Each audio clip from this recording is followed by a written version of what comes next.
Thyself is dedicated to the exploration of the most rewarding task an individual can ever embark on, the journey to find oneself.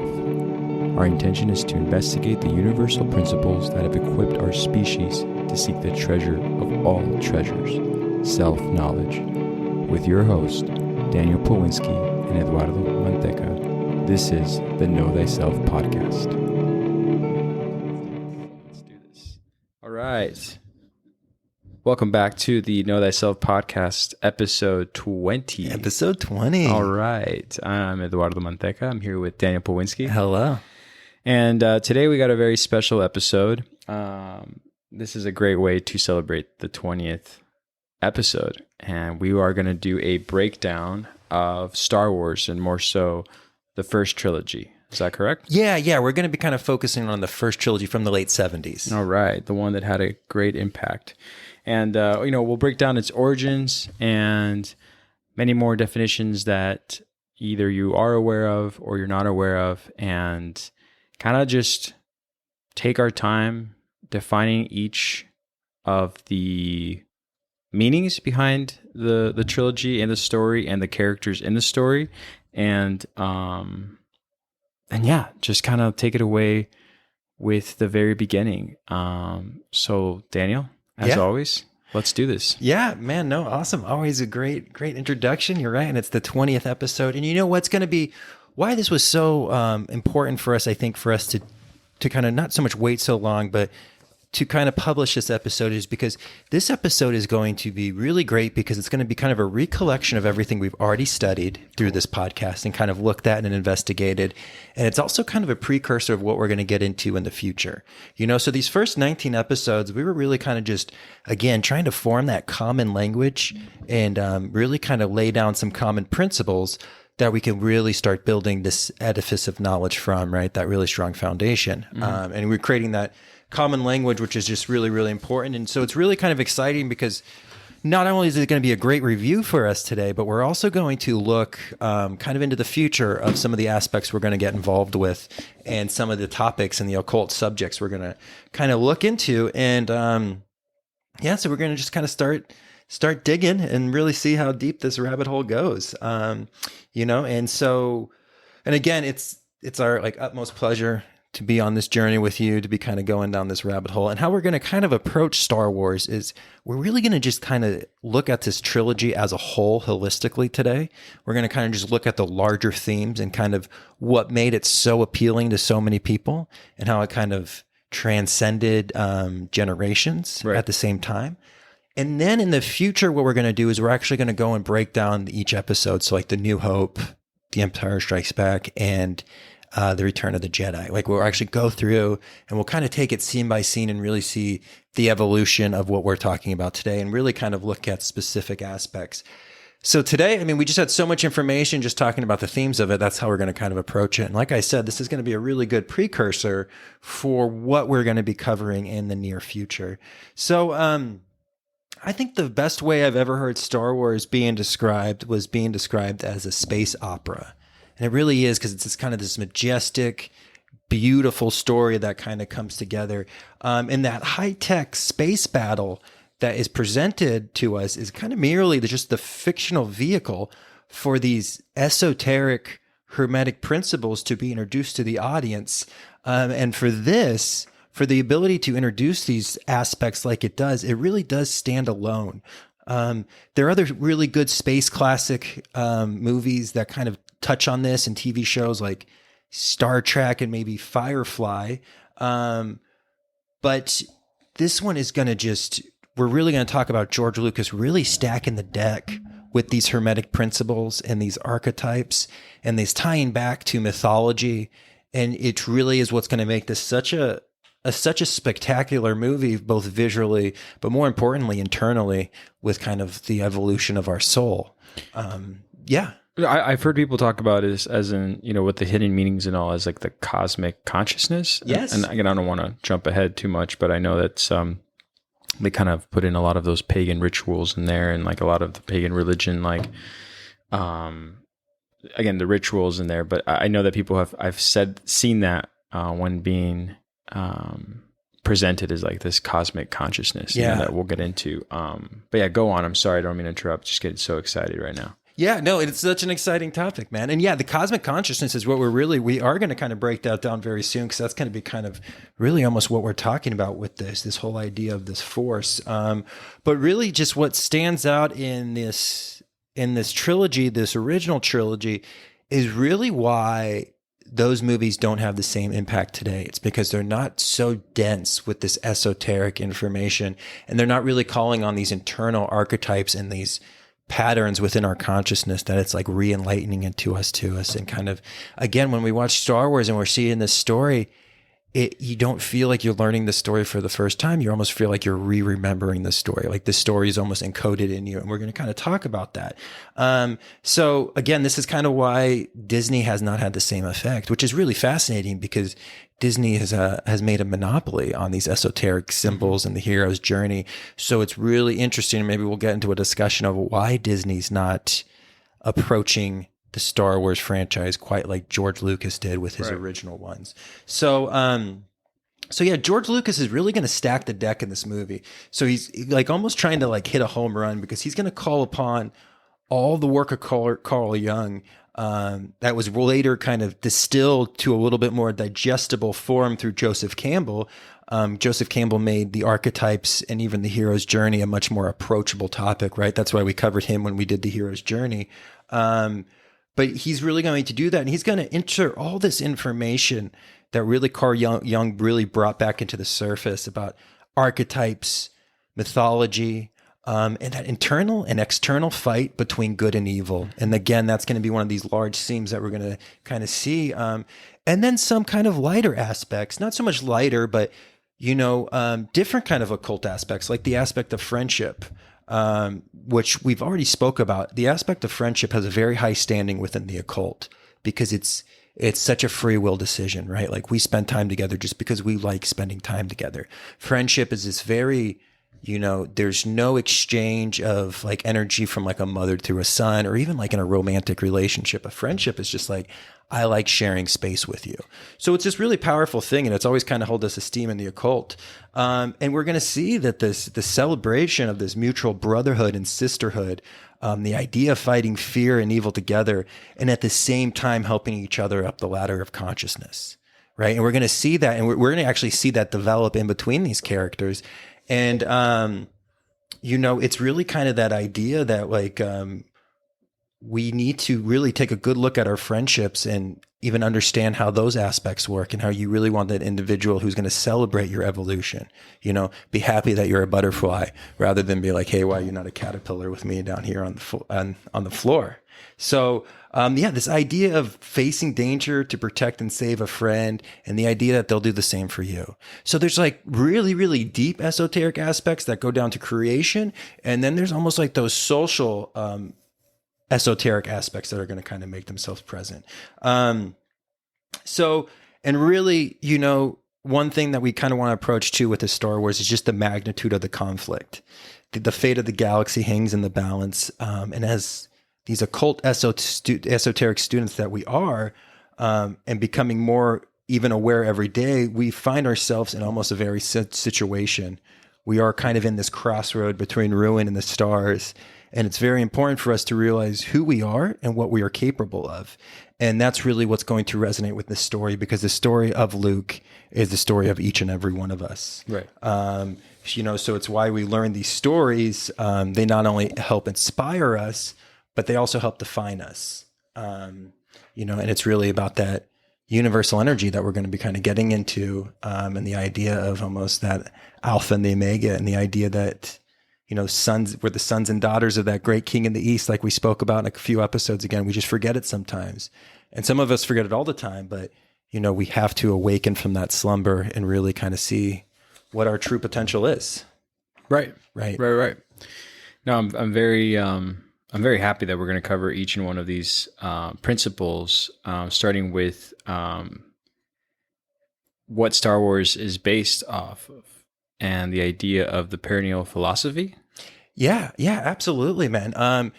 And again, the perennial philosophy, that's really going to be this idea. It's this idea that it's a philosophy or spirituality that views all of the world's religious traditions as sharing a single metaphysical truth or origin from which all esoteric and exoteric knowledge and doctrines have grown out of. Okay, so that's really important. Esoteric and exoteric knowledge comes from the same source. Okay, esoteric is just going to be much more concentrated, right? We spoke about this earlier. It's almost like less watered down. It's denser. This is why when the Bible speaks meat for men, milk for children, and it's really talking that difference between that esoteric, which is that inner teaching of spirituality, and compare it to that exoteric, which is that outer teaching of spirituality. And that's really probably more like the religions we grow up in, what we see with organized religions. So, again, this movie is going to be unique because not only is it going to teach us about these esoteric principles, but it's also going to give us a really good warning about the idea of fear-based control, the dangers of transhumanism, and even take a look at kind of like totalitarian governments, full control governments. So when we're going to kind of look to cover all these topics in today's discussion, and really just kind of approach this subject with the understanding that, this story is very much about Luke, but there's also kind of like a hidden story that's underneath that's much, much deeper, and it really speaks just as deep to us as the other one did. Perfect. So, I've been waiting to talk about this, but, for me, I always described what I'm about to ask as the ether, right? So the force. Yeah. And I want to really take a deep dive into the force. What is the force, and why I even mention it as the ether, or the thing that is living in all of us and around us. So, I know let's sort of break that down right now with the force. What is the force? Well, yeah, I mean, it plays such a big role in this story, and it plays such a big role in our story, right? So this ether, or what they call the force, is exactly what you just it's the energy of God. So it's universal consciousness. So we're going to hear this as Brahma, Prana, Chi, Ki. Where we've studied it in this kind of discussion that we've had together this is that first law of the Hermetic laws, which is the law of mentalism. All is mind, right? So when anybody, and again, that's really one of those reasons we really always try to create this common language, because there's so many similarities between Eastern and Western mysticism. They just might go under a different name, Right. So you've heard about this energy before with whatever you've studied. Like even if you've studied just like karate, you've heard about this energy. And that really what it is. And so how Obi-Wan Kenobi, who's kind of the first sage to Luke, describes this information is he explains that the Force is what gives a Jedi his power. It's the energy field created by all living things. It surrounds us, penetrates us, and it binds the galaxy together. A Jedi can feel the Force flowing through them. So this Force is everywhere, and it makes up everything. So this is the force of Hermetic principle of mentalism. The idea that the force that binds everything, and so not only is everything bound together, but we experiencing the force are a part of everything. So we're all connecting, everything is a part of the all, and we're all a part of the one. And one can actually tap into this force and employ it towards one's own will. And this is where we will see in the movie, it's going to be the Jedi and the Sith. In classical magic, this is white magic versus black magic. This is alchemy versus sorcery. And really what it kind of comes down to is this is what good versus evil. And that's really a great way to kind of look at that is, what is the difference between white magic and black magic? The definition of white magic is influencing change in accordance to the will. The definition of black magic is influencing change in accordance to the will.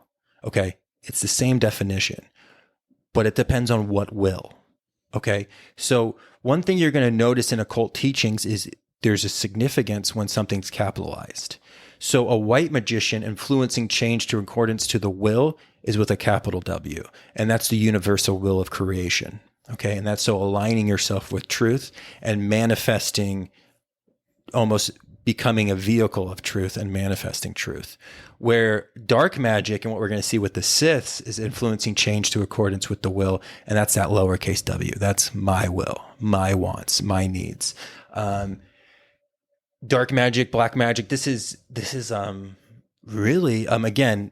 There's some amazing aspects of the New Age movement, but this is really sold easily in the New Age movement of, it's just about you. It's about this material world, just attract what you really need. And really what we want to do as magicians, and we're going to get deeper into this topic, is really aligning your will with the universal will, aligning yourself with truth and manifesting the evolution of consciousness rather than the degradation of consciousness. Because that's what the selfish will does. Right. It's all about that me. So again, not only are we seeing the law of the law of mentalism being presented to us, which is a Hermetic study, we're also now seeing that law of polarity, right? That idea of light versus darkness. And again, this is more shadow darkness. Okay. This is like taking the light and turning your back to it and creating a shadow. So that's what we really talk about when we talk about this, like black magic. That's really kind of using the inversion of Saturn, Mars, and sometimes Mercury to kind of make selfish ends, right? Selfish claims. So again, that fifth element, this ether that you're talking about, it's not just empty space influence. It's this influence that's, again, change that's according to the will. And we change the ether with our thoughts. We change the ether with our emotions, and we change the ether with our actions. Again, this is what is so amazing about spoken words and language. You're literally pushing ether around in the space between us. And it's so this idea of polarity in the Force, and the idea that there's two different ends to the idea that the Force is almost this neutral thing. It's just a tool, and it's what you do with the Force is what's going to make it good or evil. You know? Is it going to be fulfilling for all, or is it going to be kind of a selfish explosion? So, and what's funny about that is, like, I think something that you just brought up that we talked about before, just to kind of like to give this idea out there to our listeners, but Daniel did describe this before when you talk about the New Age movement, when they describe The Secret. So in The Secret, it's like, well, are you really going to use the universal will with a capital W to gain materialistic objects and have things for the will of the lowercase will? The answer is no. But in this movie, you'll see that when tempted with the Force, one being for good and one being for evil. Right away, even if you're a child, you're like, well, it looks really cool to be on the dark side. I mean, and it's interesting how, like, if you fast forward away from this movie, these lessons will be apparent along the way. So if you start to align with universal consciousness for the right purpose, things that you didn't necessarily thought you would receive, you will, and things that you are trying to aim for the greater good of your own selfishness, I should say, come at a price, come at a cost. Everything has its cost. Exactly. And I really like that they put that real thick in the movie with the Force. Like right away from out of the gate, they're just like, here's a duality with the Force, or here's the polarity from dark, and here's, how it's done in a lighter sense. So sorry to cut you off, but I just thought what you just said with the New Age movement, it kind of like hit me with that, where you still meet people to this day where they're like, well, I'm just using The Secret to gain everything I've ever wanted, like a Ferrari and a bunch of other doo-doo things. And I'm like, okay, No, anyways, absolutely. And you bring up a good point, man, because there's when we're kind of talking about these movies, The Empire Strikes Back is really the deepest, thickest one when it comes to esoteric principles. And that's because Luke spends so much time with Yoda. But there is a conversation he's having with Yoda when he's asking, is the dark side stronger? And Yoda gives him a great reply. He's just like, no, it's not stronger. It's easier, maybe sexier kind of thing, but it's not stronger. But it's easier. It is easier not to be a white magician. Like aligning yourself with the universal will takes a lot of self-study. It takes self-sacrifice, right? But you understand that you are a part of the evolution of consciousness, is why we why we have self-consciousness is to push through and evolve the evolution of consciousness as the greater whole, right? So I think that's a great way to kind of look at it, because the dark side, anger, fear, and aggression, you don't have to do self-study for that. You just let your animal instincts take over. You let that selfishness take over. There's no growth that needs to be angry or to manipulate somebody, right? And maybe there's like mental growth to learn how you manipulate somebody, but there's no character growth that needs to go there. And character growth we're on 20 podcasts about it, and we've not even scratched the surface of the subject, right? So, the idea of that white magician versus that dark magician. And, we have a great quote here. And again, I'm reading a lot of quotes this episode, so I'm terrible at reading out loud. So this is going to be kind of fun. No, you're not. Go ahead. I'm excited. But this is a great quote by Manly P. Hall. And, again, so many of our listeners are always asking about book recommendations. You just go down the rabbit hole of Manly P. Hall. He's such a talented occult scientist, writes about every subject. If you are kind of pulled to a little bit more of like an Eastern understanding, and that's what resonates with you, he's got great material on that as well. But he also studied Western mysticism, just a really good universal teacher to learn from. And this is what he wrote in accordance to a white magician. Okay. And the white magician consecrates his life to study, meditation, and service, that he may know the law and may direct force to its appointed ends. He mods himself into the plan, becoming part of the divine rhythm by sacrificing himself and his wishes to the will of the infinite, asking only to know wherein his duty lies and how he may be of the greatest service to the greatest number. Right. And it's just like, put the fist up in the air, because that's exactly what the Jedi is going to represent. It's really going to be what Luke embodies. And again, when we kind of we're going to really talk about the evolution of Luke and what he represents, but that idea of sacrificing himself, and that's going to happen at the end of Return of the Jedi, where he really puts himself in this sacrificial role. Right. And it's that action that actually is what the story is all about. And we'll as we get into that. So again, this white magician is this Jedi, this wizard, this witch, this holy individual, a prophet, but it's really just the idea of aligning yourself to that universal divine rhythm and directing that force to its appointed ends. So really using the will of the infinite and just asking where the duty lies and how we can be the greatest service to the greatest number of people. And this is, again, this force is a universal energy, and it's how we use and harness this energy. And what it creates or collapses the waves of whether it turns out to be good versus evil, love versus fear. But it's a free will decision. It's how do we use the force? And so, that's going to be just kind of something that we really, really kind of look to. But we always have to kind of remember that it's this free will decision of how we use this. And, this is really going to resonate very well with us. We've had a lot of requests since we kind of mentioned it on the podcast to do a whole podcast on Lucifer. And again, Lucifer and this Luciferian energy really comes down to free will decision too, of how you use that Luciferian fire, the fire from the gods. Do you use it for, the expansion of consciousness, or do you use it for the expansion of the lowercase self and the lowercase will?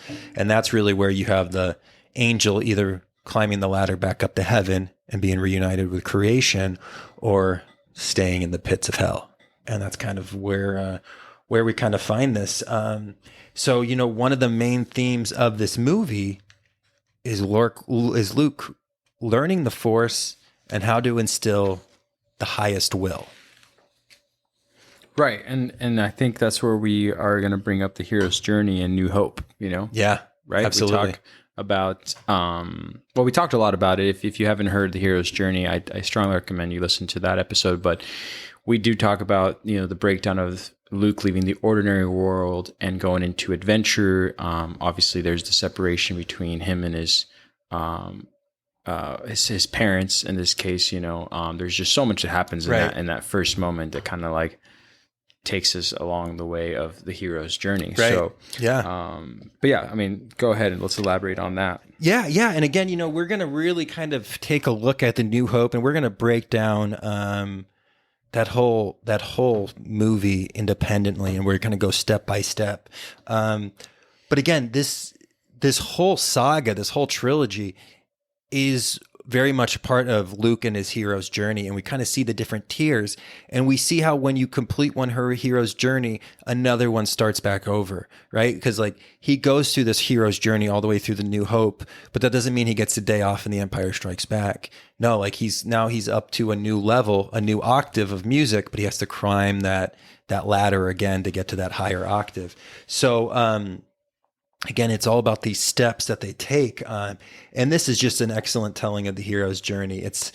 This movie very much is kind of an alchemical masterpiece of film. And what makes this one so unique is it can be understood by all. And I know we've had that conversation before, but you show somebody really young, Star Wars, they have a deep connection to it. And you show somebody older Star Wars and they have a deep connection. Even people that, like I'm not the biggest sci-fi fan either, but when I show it to people and they're like, I don't really like sci-fi, man. I don't really care much about space. But then they watch it and they're like, that was amazing. Thank you so much for showing me that. Cause it really does kind of transcend it. But the really nice thing about this story is that it could be understood by all, kind of in comparison to like, Lord of the Rings. Like Lord of the Rings is going to be the same kind of thing. Like, again, it's approachable. The story's very much there. We can follow the hero's journey, but almost like in comparison to like the 2001 Space Odyssey, which, if you have only an exoteric understanding of consciousness and alchemy, that movie is very confusing. For most people, that movie is very confusing. Now, if you are a deep esoteric student or you're really hungry about this information and you've studied alchemy, that might be the deepest movie of all time, right? Yes. And so it's got so many layers, but for the majority, if you put that on a room for 10 people, maybe one person's going to be like, hey, will you invite me to movie night again? The other 9 are going to be like, what just happened? Like he's a baby now? They just won't get it. And we'll go really deep into that movie because that movie is... Yeah, we should break down Kubrick for sure. Oh, for sure. Kubrick will definitely get a talking to because he is definitely was an alchemical wizard. Really kind of what we were...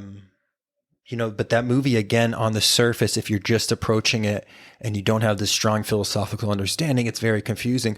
Where Star Wars, you don't have to have a philosophical background. Now, if you do, you're just going to pick up more. And that's kind of like what we're doing today. We're kind of going through and kind of picking up certain aspects.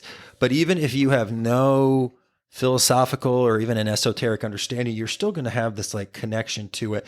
So Star Wars is really a story and a telling of the hero's journey that can be experienced by all.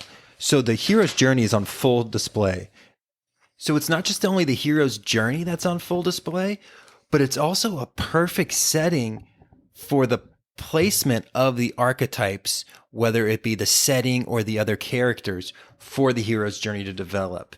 So there's really going to be 2 storylines that are going to develop in Star Wars. And the exoteric, kind of the outer teaching, is going to be the story of Luke.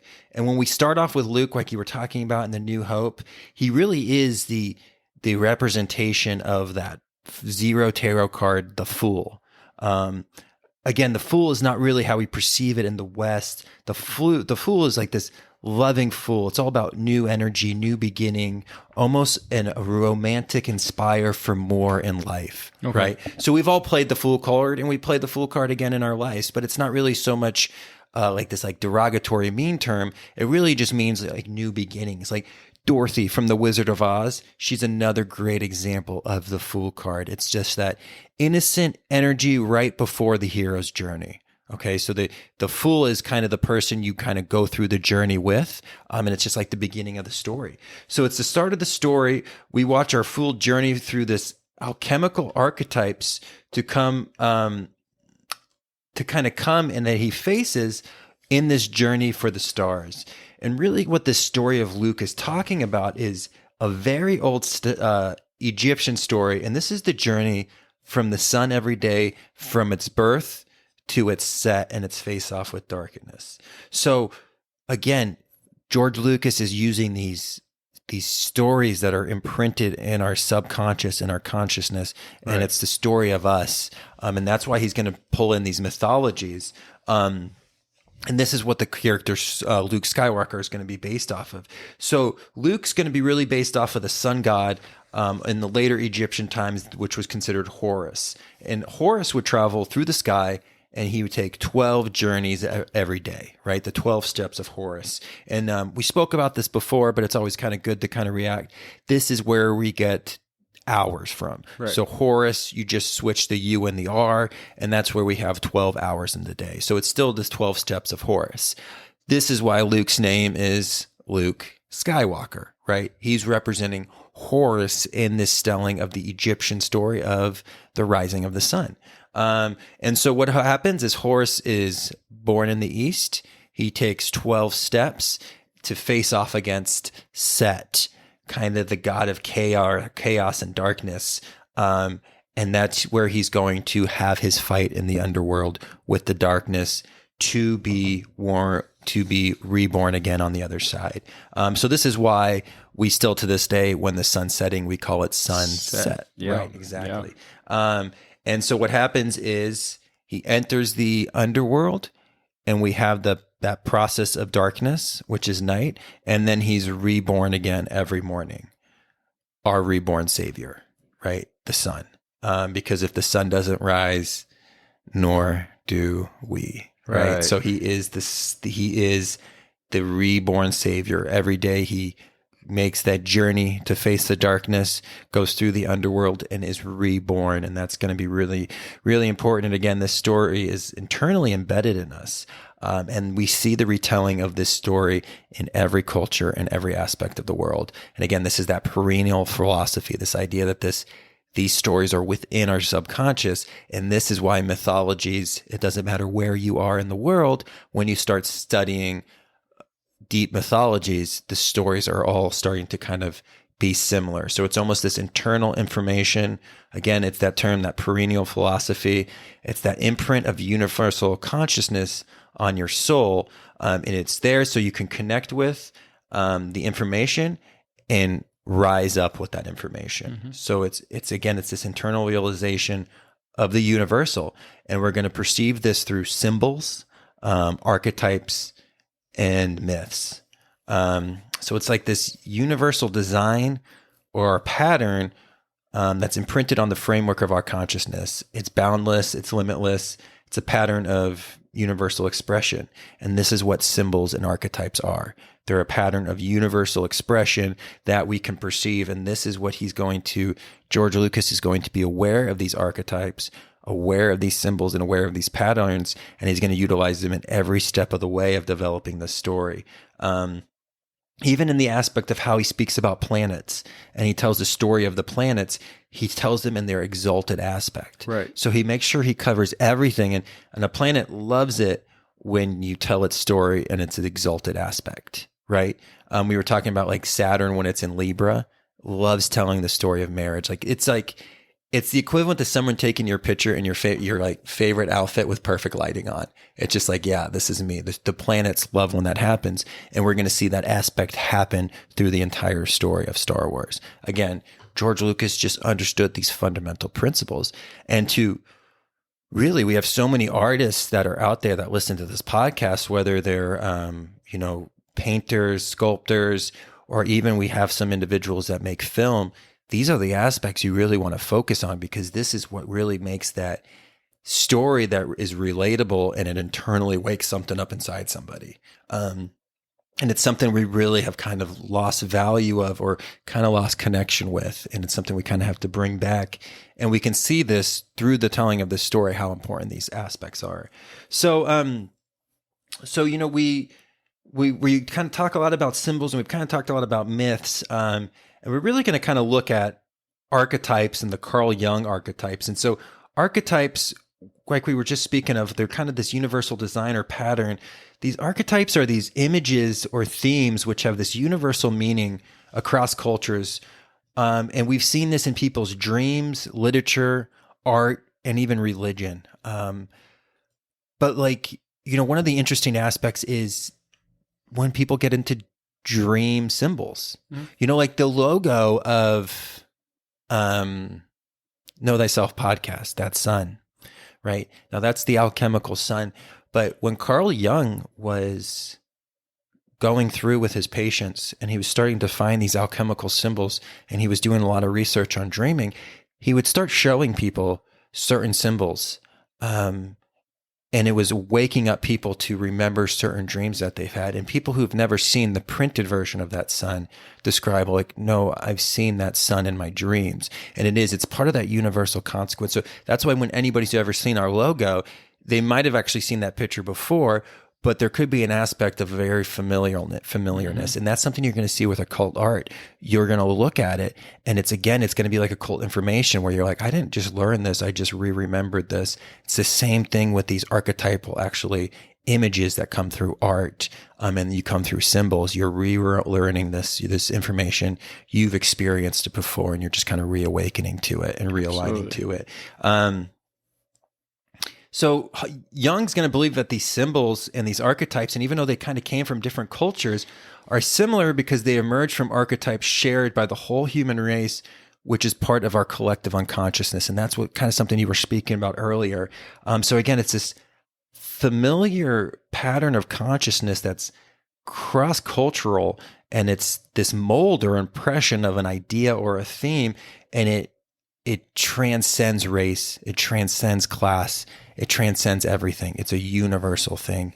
And it really kind of shows you how quickly that illusion of separation we have, that is race and that is class, is not really universal, right? We can kind of see through that very quickly when we just see that we have shared stories. So there's deeper aspects that kind of connect us. So again, he's going to talk about these familiar patterns of consciousness, and he utilizes it very much in the hero's journey, because the hero's journey is this archetypal journey. And the characters you meet on this journey are these archetypal or perennial characters. So they're there to support and challenge and kind of present the challenges you need to face to complete yourself. And we've kind of spoke about this again in that hero's journey, but these archetypes are kind of like this roadmap as well as an experience in our journey to go within ourselves to reconnect with universal consciousness. So again, it's that whole aspect that we are all just walking each other home, right? Going back to the source, going back to the creator. And not only are we on our own journey to be walking home, but we walk home with our community, walk home as unity, because we are the players and everybody else's hero's journey. And that's kind of something we've discussed before. We are pure consciousness experiencing itself. And these vehicles and classifications like the race, class, or sex are just kind of an illusion of separation, but that separation is actually not really there. We're really just part of this whole universal idea, this idea of the force. Again, Campbell describes it, and as well as Jung, as that many-faced God. So not only do we see God in these experiences and the individuals we meet on the journey, but we also act as a representation of this God for others. And that's something that, again, we really, really want to stress, because you are on your own hero's journey, but you do tend good counsel to other individuals on their journey. Sometimes you're that mother, sometimes you're that father. And like in our situation, like we're each other's sidekick. You know what I mean? Like it's always been that way. And it's just that really important aspect to be able to recognize not only your own hero's journey, but the hero's journeys of others. And how do we, give support in that unfolding of that flower and that developing in that cocoon, rather than almost like stunting that growth, right, which is so easy for us to do. So again, we kind of play all these parts. And this movie is so strong and penetrating because it covers so many parts of what it means to be a human. So we see these archetypal patterns very clearly and perfectly placed in Star Wars. So again, you were talking about the young hero who is portrayed as an orphan. And this is to represent that in this journey, not only because remember Luke's living with his aunt and uncle, I believe, in the beginning, right? Yep. So this is what this is going to present to us right there. And the symbolism of him being an orphan is really going to be looking that not only is he going to be on a journey to find that divine masculine, but he's also going to be on the journey to find the sacred feminine. So he's got to find both aspects, where in certain stories, you're just like, the father's not around, so he has to go and uncover that divine masculine, or maybe the mother's not there and they have to reconnect with that sacred feminine. Where Luke is incomplete, he needs to find both. And we see that early on with Luke. Like Luke is kind of like, in the very beginning of this, he's kind of whiny and he's kind of like annoying. Like he's just kind of spoiled. Like he's not ready. He's very immature. And that's a great way to look at it, because, we are all very immature when we kind of start this spiritual journey. So Luke's story, we're going to see this gradual rise and watch there and be with him every step of the journey as he kind of works with balancing himself and, again, working to that ultimate alignment to truth and love. So where Luke's story, which is kind of more that exoteric outside story, we're going to really be able to see every step of that journey and that slow process of the hero's journey.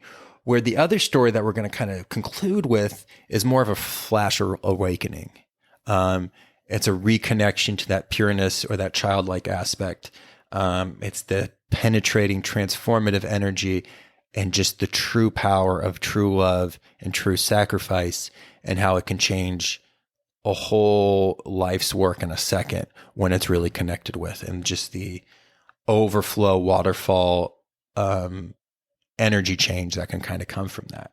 So all the major heroes' journeys or archetypes are going to be present in this story. Like, again, we talk about Luke Skywalker, which is Horus, that Skywalker, that orphan that becomes the hero.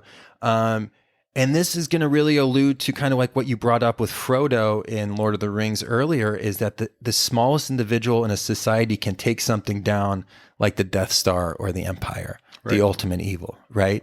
And we're going to kind of see that because, again, Luke was an orphan that's going to become this hero, this Jedi Knight. And when we really think about heroes in stories, it's not usually the strongest warrior, right? Like Frodo he was a little hobbit with like little hairy feet, right? Like you really start kind of breaking down these stories. It's always that underdog story of, the person that the darkness overlooks that doesn't think is actually a threat. And that's who becomes the threat. Right. Or also the way they describe the individual as not necessarily needing to go on that journey.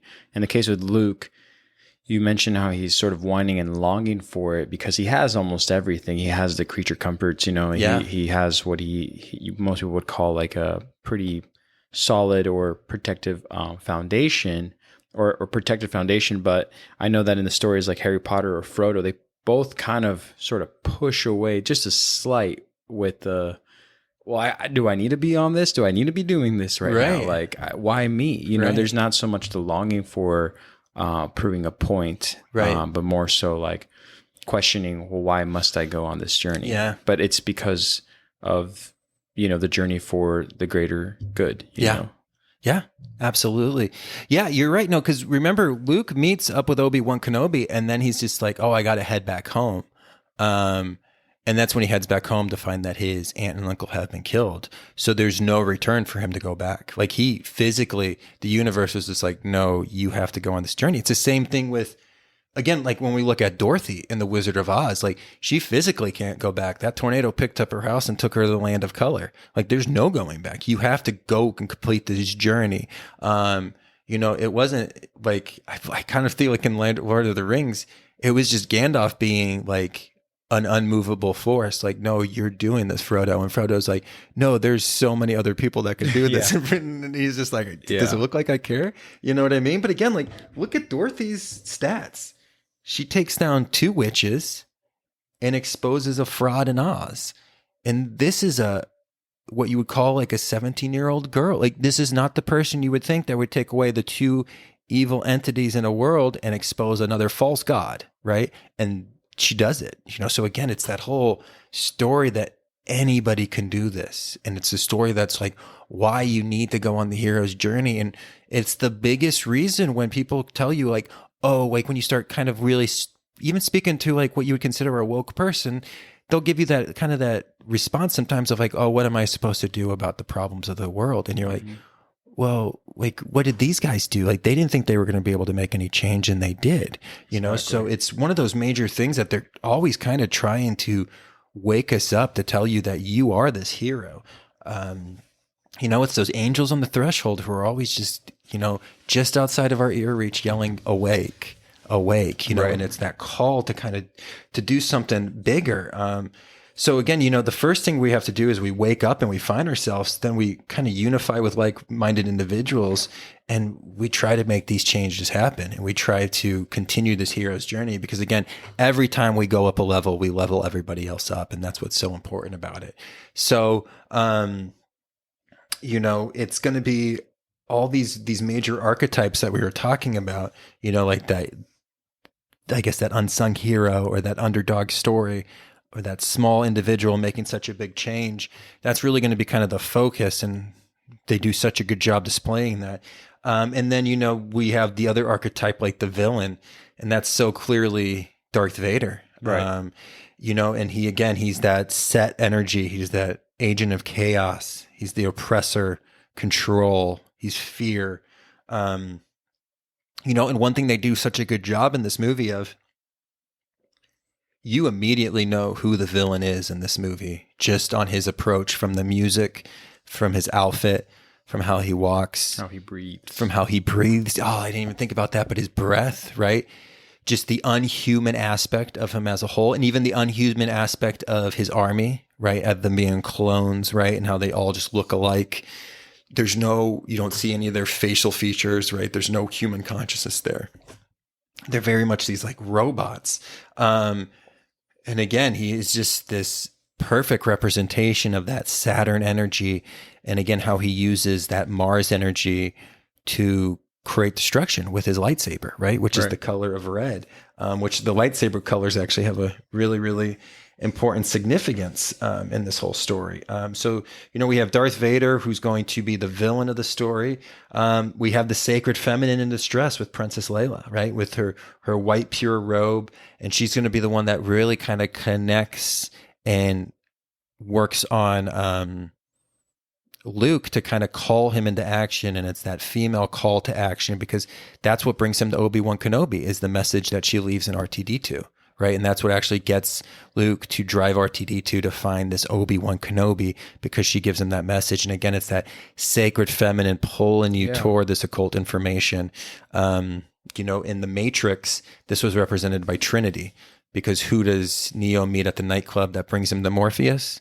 It was Trinity. That sacred feminine energy always kind of comes in to not so much enlighten, but pull them towards enlightenment. Right. Right. When they're trying to pull away, or at least feel some kind of adversity or some sort of hesitation towards their calling. It's like they come right in at the right time. Yes. And then again, this is signifying just the distress that the sacred feminine currently is in our society. It was in a really, really tough position in the 70s. And I would say it's in a much, much tougher position now. And then we're going to have that whole idea of that archetype, the sage, which is going to be that old wizard, Obi-Wan Kenobi. And he's really going to be that hermit acting as a teacher, training the hero. And he's really going to be in charge of the physical training of Luke. Now, he's going to wake him up, but he's not going to actually provide him with all the occult principles. That's going to kind of come later in his development. But what Obi-Wan Kenobi is really going to do is kind of train him like he trained his body. Again, just like how we saw Morpheus trained Neo in the Matrix, right? So, and again, sometimes they provide the hero with a special tool that can be used in the showdown with whatever is standing in opposition to the hero. And again, we just have so many perfect of those archetypes. And because George Lucas had such a good understanding of them, he was able to really exalt them and express them in such a great way. Like even RTD2. RTD2 is really going to stand for actually human creativity and innovation is kind of the word. So creativity and innovation. And he's really almost going to act like the White Rabbit. Because if you think about it, RTD2 has this really huge aspect on directing Luke. So there's a lot of times like he gets them out of danger because they follow RTD2. Again, RTD2 carried that message to Princess Leia. Like he's always kind of moving Luke to the spot that he needs to be. And he's really kind of showing that human creativity. This is what was represented with Toto in The Wizard of Oz, because Toto's always on the path. He's always kind of keeping the path on the yellow brick road. And Toto is also the one that's going to expose the wizard. So it's actually funny when you start following that like white rabbit, and that's what RTD2 is going to kind of signify. But when you're rewatching this, really watch how RTD2, although he has no words that he says, it only can be translated by C3PO, has a lot to do with the influence and the change that happens in that story, Right. With his placement and where he takes the story. And then you have Han Solo, who's going to be that solo independent, that wild card sidekick. And we're going to even see the evolution of him, because he's actually going to develop, and that hard outside shell is going to soften, and we're going to see him actually soften his character through the three films. And he's really going to have this masculine heart opening, where he's going to begin to care more about people than he does about money. In the very beginning, he's just a smuggler. Yep. But what we're really going to see is kind of this evolution of him as a character into being, he also has his own hero's journey, where he really kind of starts to live up to higher aspects, right, and kind of creates a moral code. And then he really truly starts to care for Princess Leia and Luke. And that's really going to be kind of his evolution. And then, just kind of going through, just because we have to talk about him, Chewbacca, he's going to be that friendly beast that's based on animal guides that help the hero on their way. And with another secondary benefit of showing us that nature itself is symbolically on the hero's side. So again, Chewbacca is going to represent that loyal dog, that loyal cat, that morality also. Morality as well. A lot of decisions that I know that Solo wants to make on his own that have nothing to do with listening to the inner, I guess, conscious of the situation. And if you watch the movie closely, Chewbacca's always like, no, like you can't leave that one behind, or that person behind. Yeah. And Han Solo is very annoyed by that. He's like, oh, come on. Like, just keep going. Yeah. Chewbacca gets that pack mentality. Mm-hmm. You know what I mean? He's like always trying to protect the pack. Yeah, you're absolutely correct. So again, Chewbacca just represents that connection with that animal world. And like you were saying, he really is kind of that moral compass for Han Solo. Because there's those times when Han Solo wants to leave a situation or leave behind, and Chewbacca kind of has that more pack mentality, and he's just like, no, we can't do that. We can't leave them behind, So, just a fascinating character. And again, it's just this perfect explanation of Chewbacca and of that archetype. And, it really kind of goes to that whole idea that, we were speaking of that, like nature really is working as a guide.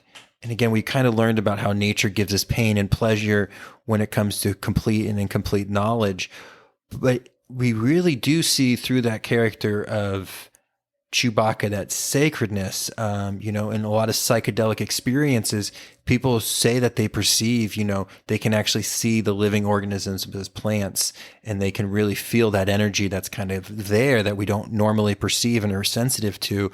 But it really kind of is alluded in this story, that nature is the expression of the evolution of consciousness. Like nature is always striving for perfection. Right.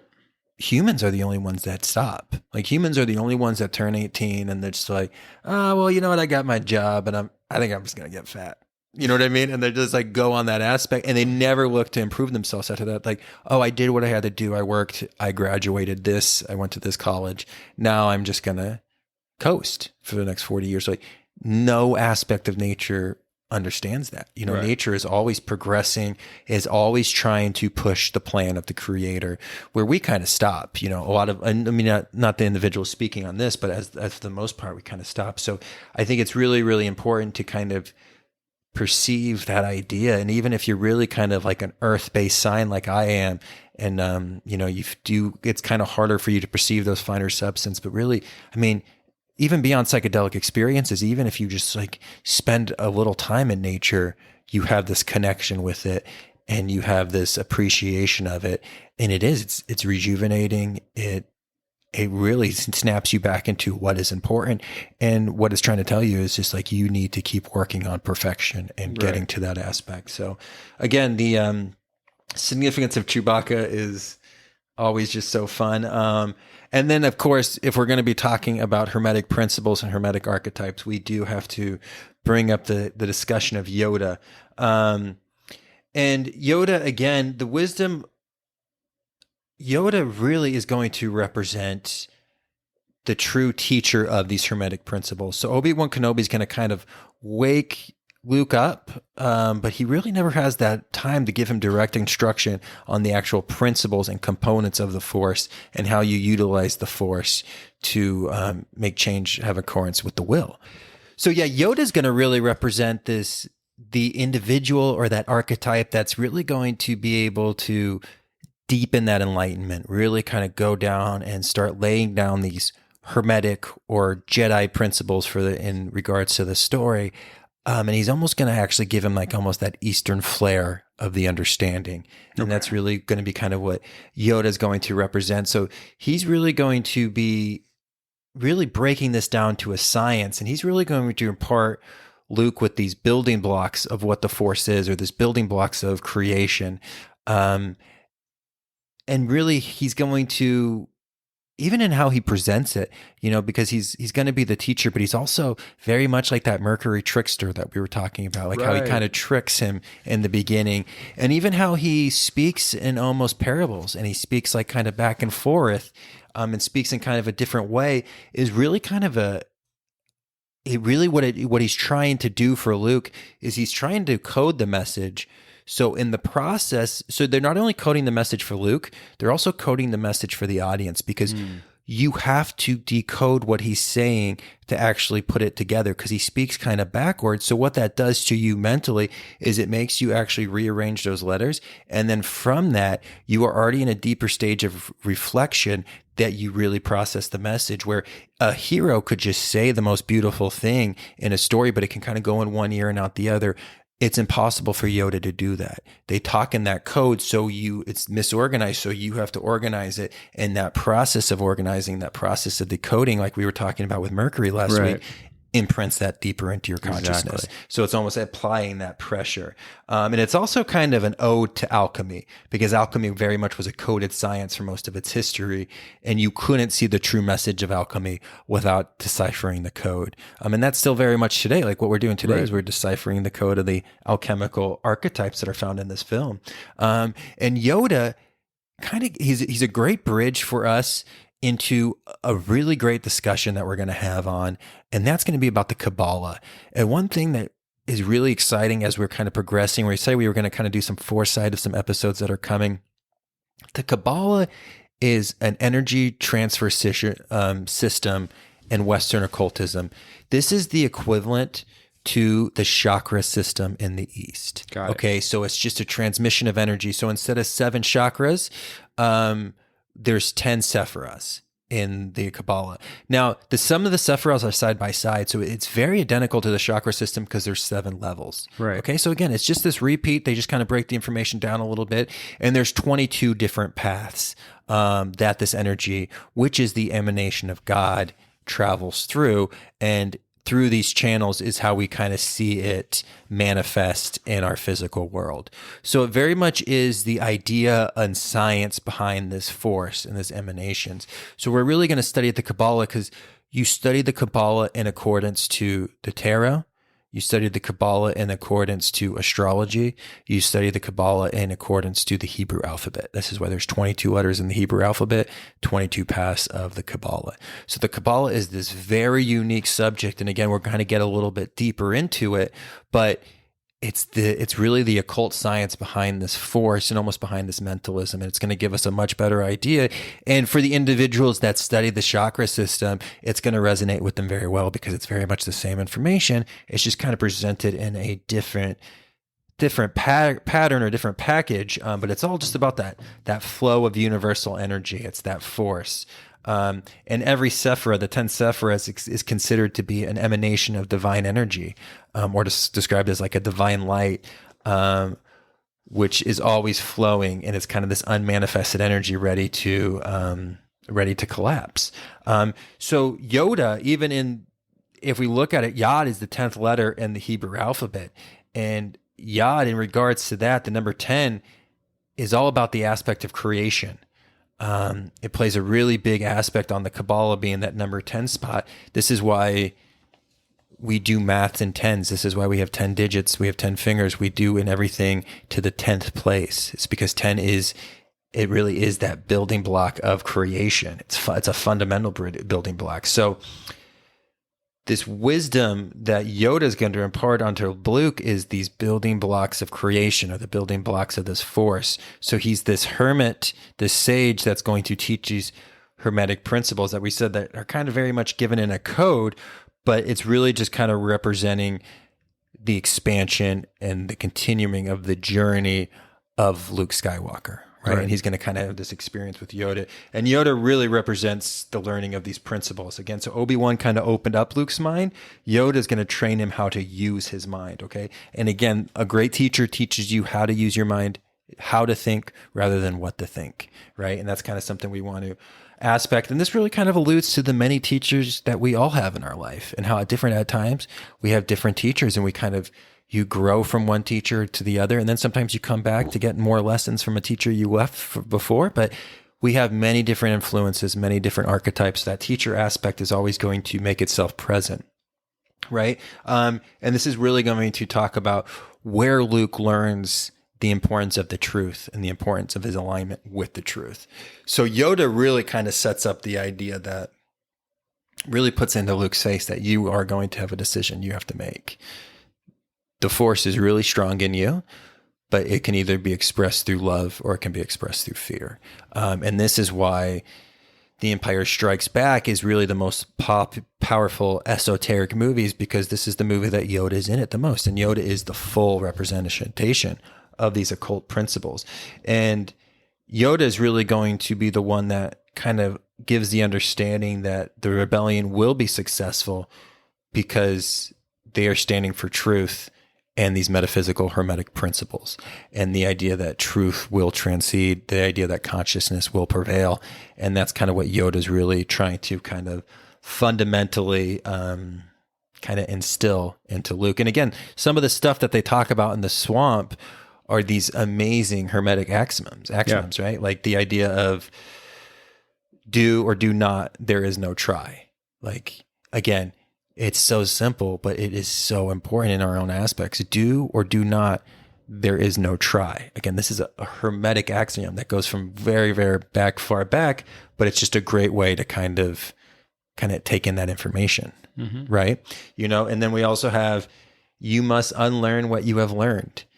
How important is that for us? I mean, especially, I guess, like almost part of this esoteric understanding in this evolution of your character and evolution of consciousness.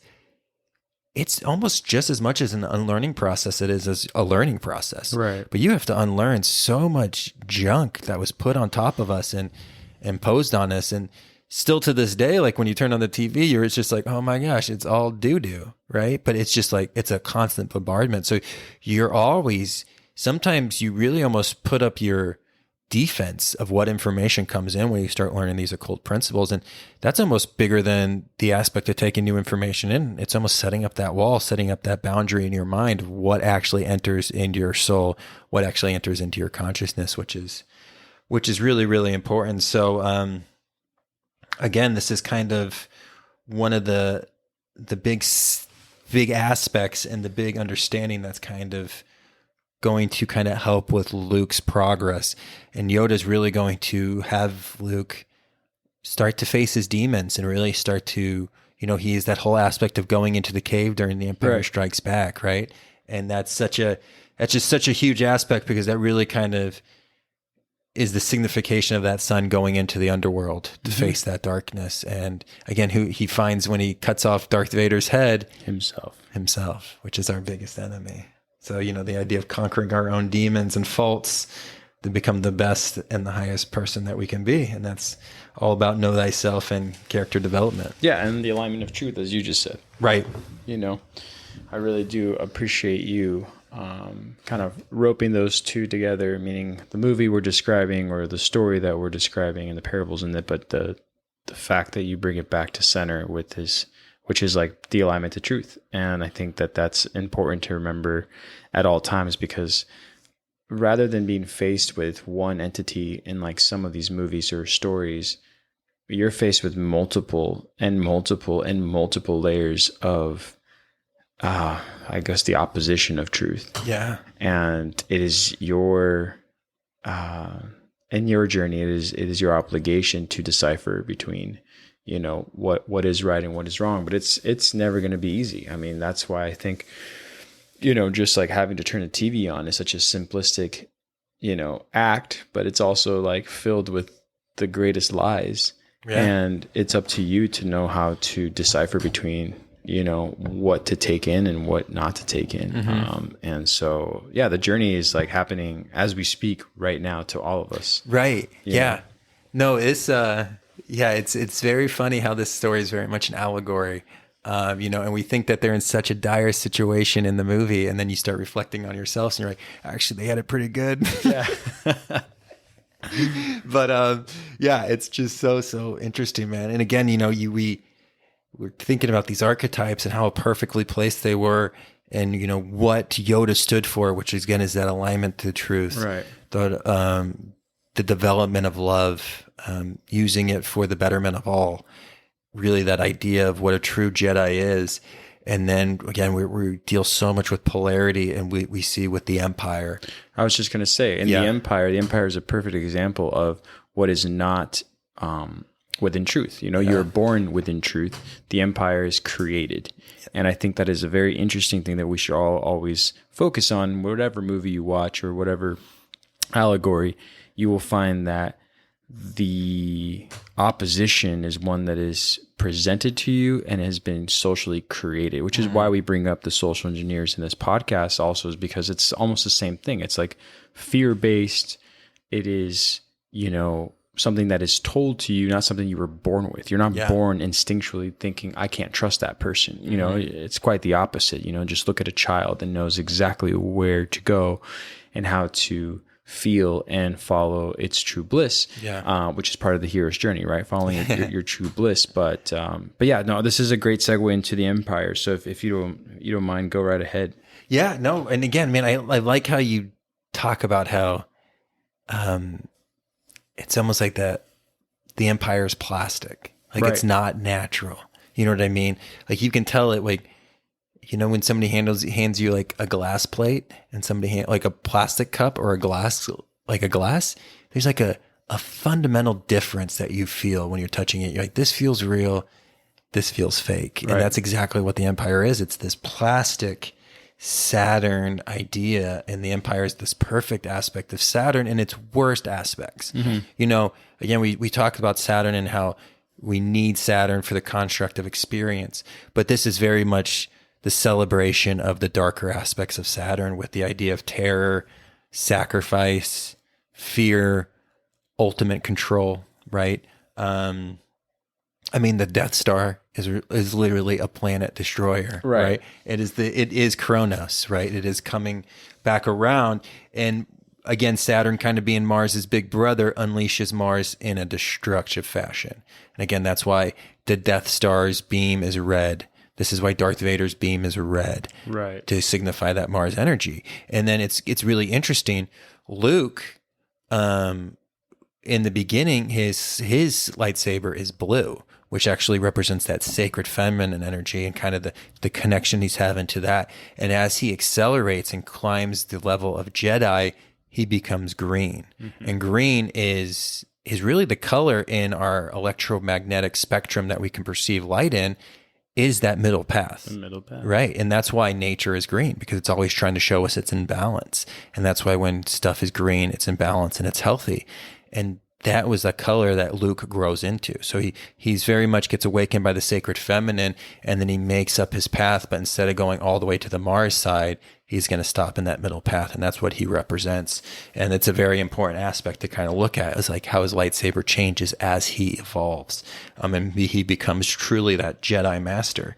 But again, the Saturn is going to represent everything that the Force does not represent. So it's the death of freedom, the death of the free will, you know, and even the death of magic. You know, Darth Vader's the only one outside of the Emperor, who we're going to talk about in a second, who even believes in the Force on the dark side. Like there's situations when there's people that are under Darth Vader and they call him out. And again, he like chokes them from across the room. So you think they would be like, actually, this thing might work, but they think it's kind of like voodoo. And again, what do we see today? Like this occult energy has been used all around us. And majority of the people you talk to about that are going to be like, you're off your rocker. You know what I mean? Like there's no such thing as magic. And it very much is this aspect. And once we start breaking this down, we're really going to kind of take a look at that, because it's just so funny how they put magic in front of us, but they do such a good job of discrediting us magic in our education system. You know, they put it in front of us in entertainment and they love to entertain us with it. But then when it comes down to logical aspects of it, they're like, oh no, though that's not for you. You know what I mean? Like just run along and read your history book that we wrote for you, or you're going to do math this way this week. And it's really just, again, they teach us how to think and what to think. You know, not so much how to think, I mispronounce, but what to think. What to think. Yeah, and absolutely. So, and then again, you know, with this story, there's always deeper aspects where you believe that Darth Vader is the ultimate villain the entire time. And then as you kind of start uncovering it, we come across the Emperor. And that's where we really see the puppet master, the highest member of this pyramid, on top of the pyramid. And I think a very relevant aspect, and there's a reason that nobody else knows about the Emperor other than Darth Vader. Right. The idea that the person on the top can't be seen and is not known. I think that's going to be very allegorical. And he's the deepest aspect of a Saturn sorcerer. You know, he's the ultimate social engineer. His goal is to take away hope of the light and the idea of there being polarity to the Force. And he literally lives off of that fear like energy. So he literally lives off of this fear energy. Very, very much like that movie that came out. I don't know if it was Disney or Pixar, but it's called Monsters, Inc. Yeah. They feed off of fear. And you know, when, again, I don't know, I can't validate this, but it's in something I've read, that individuals say that the ultimate dark occultist now breathes in the fear of the world. And that is actually how they get their nutrition. Just like how you can sun gaze, they can actually breathe in and they leave off of this fear. And you could just look at, looking at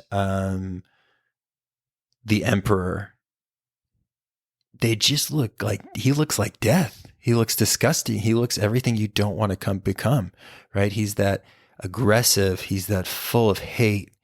He's that jealousy. He's that fear. There's no beauty there. It's death, right? And that's exactly what he is. He's death. He's control. And really kind of, you know, it's such a good warning that there's, you know, you really don't have that control. Right. You don't have the control for even the fear that is occurring. You know, one thing that I don't want to like jump around too much here, but in the case with Luke Skywalker, even when he starts to sort of play into thinking and wanting to be at least a little bit curious about the dark side, the main thing that lures him even there is that he's still just empty as far as the answers of who his father is. I mean, that's like the main reason on why he starts getting closer to maybe being swayed to the dark side, is that he's like, you killed my father. And the man he's talking to is like, well, there's so much more that you don't know about. And it's just interesting how just that right there, you put a pause, has Luke losing his balance on truth. Is because it's not so much a fear, because, you know, fear is such a major word that we can use throughout this entire podcast, but it's good to deconstruct it at times.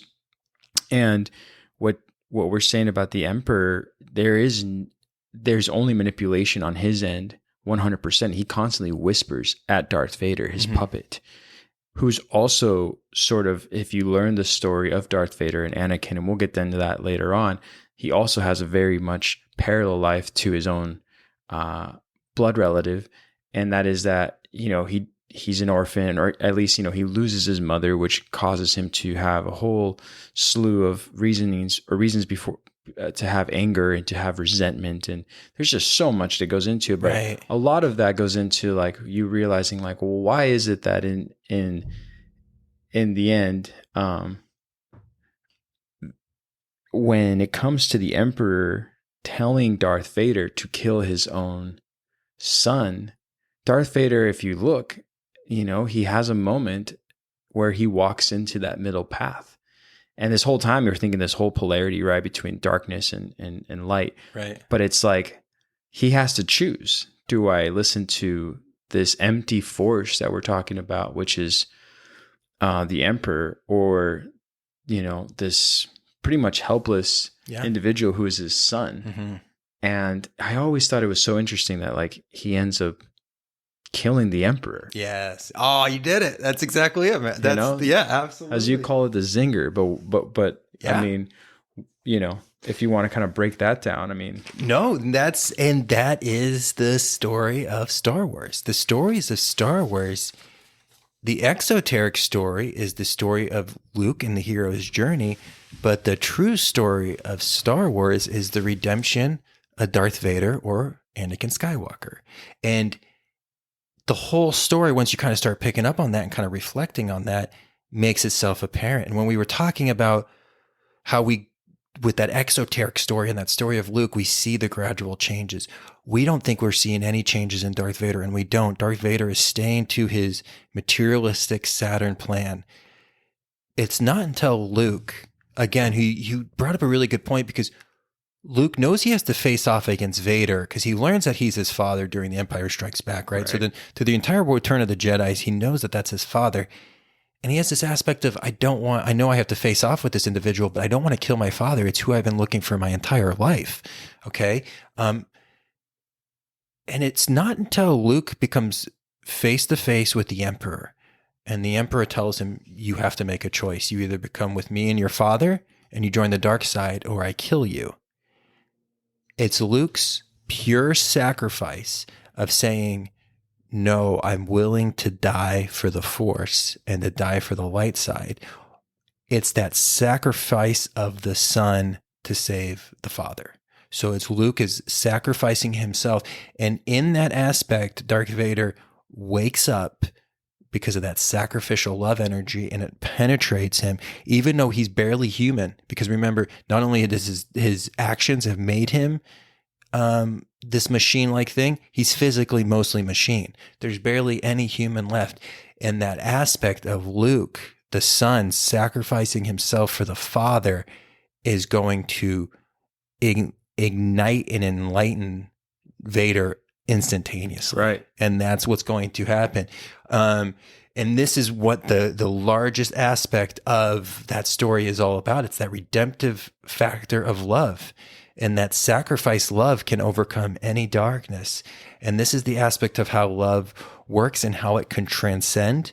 And that there's this, that it doesn't matter how evil or how terrible we've been, there's this internal aspect of good, that transcendent power of the Creator, that even though we bury it and we hide it and we cover it in dirt and materialistic ideals, it's still there. It's still those angels yelling awake.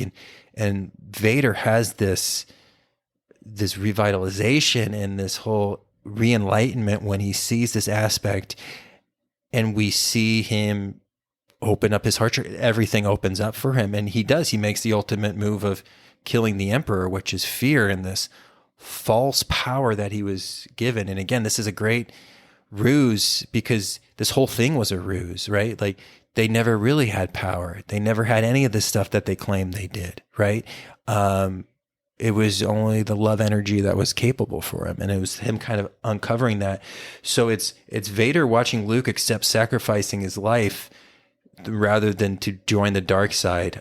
So it's him kind of that sacrifice love overcoming this darkness, and this idea that there is always a good within us, and that redemption of the Father because of the sacrifice of the Son, and that this trilogy is just really about this redemption of Darth Vader. And Luke's going to really act as that again, because sometimes the male can represent the sacred feminine. Luke's really going to wake up he's going to almost act as that sacred feminine to Vader, because sacrifice very much is that sacred feminine aspect. And he's going to wake Vader out of this materialistic power slumber that he's been in. And this is exactly why when George Lucas gets that bankroll to make more movies in the late 90s and the early 2000s, this is why he went back and did a prequel. This is why he went back to tell the story of Anakin, because this whole thing was actually about Anakin. Like, Luke is a part of the story, but really the story is about the redemptive factor of love on that calcified soul, and the idea of using love to break those barriers, and the idea that you can transcend that. So it really gives us, from our perspective, such an important aspect of how do we go forward in this fight for balancing the force, balancing this universal energy. And it's going to be through love. And that's how we have to transcend it. Like, we're never going to be able to meet them on the battlefield and defeat them. We're going to have to transcend them through love. And that it has to be an internal realization that they have, to where that they can actually come to face with the demons of this social engineering and this emperor style life that they've created, and come to that realization. And then that is when we all kind of level up and transcend. And that's when we get to, like, start traveling through the stars and, like, living like we should. I know. Right? Well, love wins. Love wins. Consciousness prevails.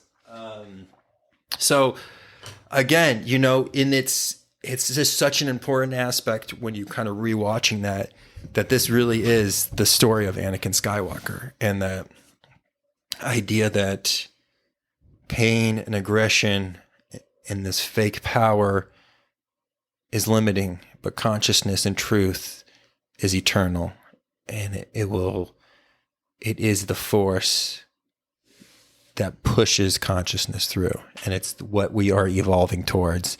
And you either align yourself with it, or you don't, and you feel the consequences. Absolutely. Right. And that's beautifully said. And I know that I've seen this happen firsthand with people I know.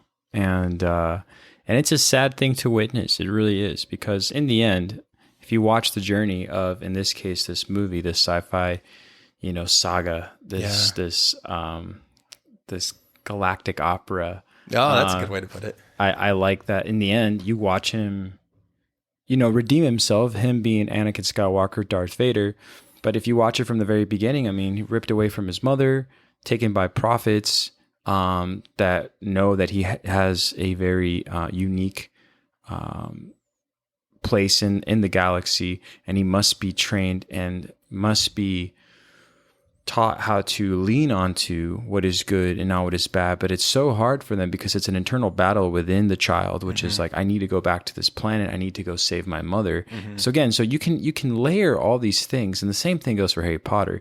You can layer all these movies and stories and this lore with, external creative perspectives, whether it's planets or whether it's wizards. Yeah. But overall, the base principle, the main principle, the foundation is right there for the taking, first and foremost. And they're going to make it like that for us, so we can allow ourselves to interpret, understand, and be able to follow through with that message. So as we always say, it's like, so I think, so I feel, and so I act. Right. And you need that. And so I know that for those who are listening right now are like, what was this all about? Was this really about the movie that I adore so much? Or is this about, a very specific breakdown of a way of this story? But it's such an old story. It's one of the oldest stories ever told, right? Yeah. So so I hope that in this description, or this depiction of love and hate and the power struggles from within, will continue to aid you in the power struggles that we're in right now. Yeah. Right. Internally and externally. Right. Yeah. So, no, I think it's exactly what it says. And it's just it's so applicable to the world we find ourselves in. And, and just the idea that this is this is a galactic thing. This idea of love versus fear, this idea versus good versus evil. And we can always like get into it, like maybe further down in the road if we really want to talk about like this whole interference theory and like, this idea of, is there aliens? Is there not aliens? It really doesn't matter. But what we do know is this idea between love and fear and versus freedom and tyranny, liberty versus slavery. This is universal. Mm-hmm. It goes beyond our planet. Like it's everywhere. It's part of the universal consciousness. And it's an aspect that we're never going to get away from. And we just have to rise up to the situation. Absolutely. And we just have to wake ourselves up, and we just have to hear that call to action, like we were speaking about when the hero's journey, because there is a global call to action right now. And the first step we do in that call to action is go deep within, really get a good understanding of ourselves. And then we start unifying, and we start connecting, we start making networks, and we start speaking the truth into existence. And those social engineers are going to be just changing their diapers. Oh, yes. I love that. I love that. Yeah, getting away from fear is key. And yes, I think the best way to do that isn't to tell people, but just show them. And there's actually a very specific instant. I remember when I first learned about Doug Tompkins. So if you learn about Doug Tompkins was introduced to me through like the mountaineering world. And he's one of like the first mountaineers out there with Yvon Chouinard, the founder of Patagonia, et cetera, et cetera, et cetera. But the long story short is with their great success in mountaineering and clothing for mountaineering came philanthropy. And one of the things that I'll never forget that happened to Doug Tompkins is he gave the people of Chile their land back. So Spain was trying to take in, the engineering companies in Spain were trying to mine most of the natural resources in these beautiful locations in Chile. And the only people who could really like defend their land were the ranchers that inherited that land. It's beautiful, beautiful land. And when Doug Tompkins came around, what he did is he bought all that land, and they hated Doug Tompkins. The whole people of Chile were like, who are you? You're an American, like just trying to conquer our land. And rather than fighting with him, he just kept preserving and taking care of the land, as well as seeds. He found multiple seeds that are much extinct now, but he was able to actually like keep them and preserve them and keep ancient information on how to like grow those seeds into the trees and the vegetation that was once there before. And in the end, right before he passed away, he presented the people of Chile with their land.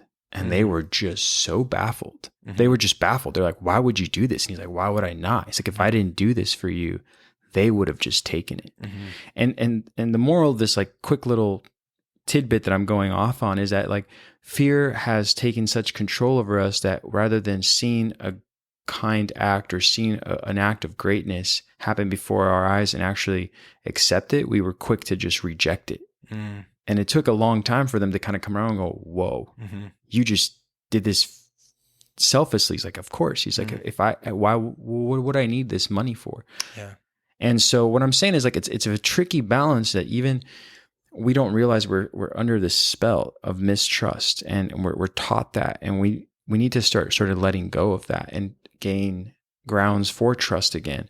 But I think the best way to do that in the example of this individual I'm talking about is to just do the act. And it doesn't have to be something so grand like he did. Of course, this man, like Hardy, had lived his whole life and had a lot of wealth to do such an act, but we don't have to shy away from a small act of either kindness or of goodwill to show others that love prevails. Yeah. Yeah. So yeah.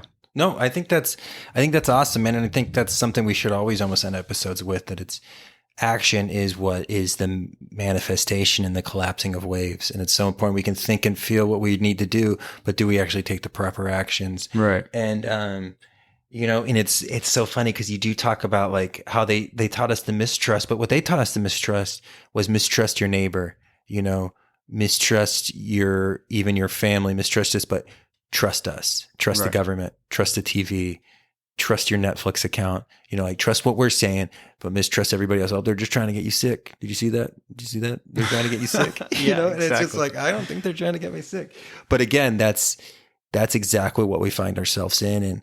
again, we talked about this before, but you need to row your own boat, and we don't get pulled by anything else, Right. so that idea of going in, working on that intuition, really going through that process and feeling out those internal feelings in your gut feeling, because that's something we really want to get into too in future episodes, is really becoming an observer of your gut and realizing that, there's multitude of gut feelings, and you really almost want to become a scientist of this special feeling here. This is a good one. This special feeling here means this is a bad one. And you really almost want to approach that from a scientific position. And that's something we're really going to do. We're going to get a little bit more abstract in these future episodes, but we're also going to take more of like a scientific approach to steps to utilize these principles that we've kind of laid out. But again, I mean, we could talk about Star Wars, and again, we are going to go through and kind of talk about the individual episodes. But today, what we were really looking at was just what's the overarching theme, and why was this show so popular and has such an impact on generations? And again, we kind of talked about it with, and why aren't the ones that came afterwards as successful? And it's because they thought the success was the space battles and the different kinds of creatures. And of course, that was appealing. It wasn't that pulling aspect that wanted you to rewatch that movie. Right. And that's why Disney, I think, has failed so much. I mean, I think The Force Awakens was the most successful one, but The Force Awakens was quite literally just a copy and paste of The New Hope. It was like pretty much that same story being told, but instead of archetypes that are getting introduced in these movies, it's just basic characters, and they don't have the depthness, and they don't have that eternal foreverness a part of their character. They're very much in the time. It's just like how, sometimes movies don't age well because they just took a snapshot of like what teenagers were like in the early 90s. So then like when teenagers in the 2000s watch it or later on are like, I don't relate to any of that. Right. It only like worked with that certain Yeah, environment. that's a That's good kind of like the example. characters they're establishing today. And it just isn't going to transcend and be timeless like that first one was. And that it was timeless because they were using timeless subjects. Right. Right. Cool. So, well, we did it, man. This is our longest episode. All right. Right? Episode 20. And you know what, too? I misspoke last week. I was listening to the podcast, and I realized that I said Sagittarius was an air sign because I was comparing it to Mercury, and that is fully incorrect. Sagittarius is the fire sign. Now, it is the last expression of that fire sign, and it's the highest order of that fire sign. But I wanted to, I came to that understanding. I was just like, was driving, listening to it, and I snapped into place real quick. And I was like, what did I just say? Did I just say Sagittarius was an air sign? So I am very sorry about that mispronunciation. But other than that, we really hope that everybody's doing well. We're so thankful that you joined us for this 20th episode. And, a lot of these subjects that we covered, we're going to kind of go into further detail in these next coming episodes. And is there any other announcements we got, Eddie? Oh, no. I mean, I know we will have new announcements. We're going to go back to some of our episodes and change some of the audio, change some of the intro music, Yes, and also good call. and some of the outro to kind of give people more of an understanding of how to reach us. I know that we're slowly updating things on the website. We both work full-time positions, and we're very thankful every time we get to put our hands on this this meaningful path that we're on with Know Thyself. But yeah, the website you'll see continuously evolve. So if you go to it now, it is what it is. If you go to it then, it'll be something different. So you're evolving with us, and I think that's really such a cool thing because we're not trying to hide anything. We're not trying to pretend to be anything other than just messengers of goodwill, good faith, and hopefully a path that we can all just walk hand in hand on. Yeah, just walking each other home.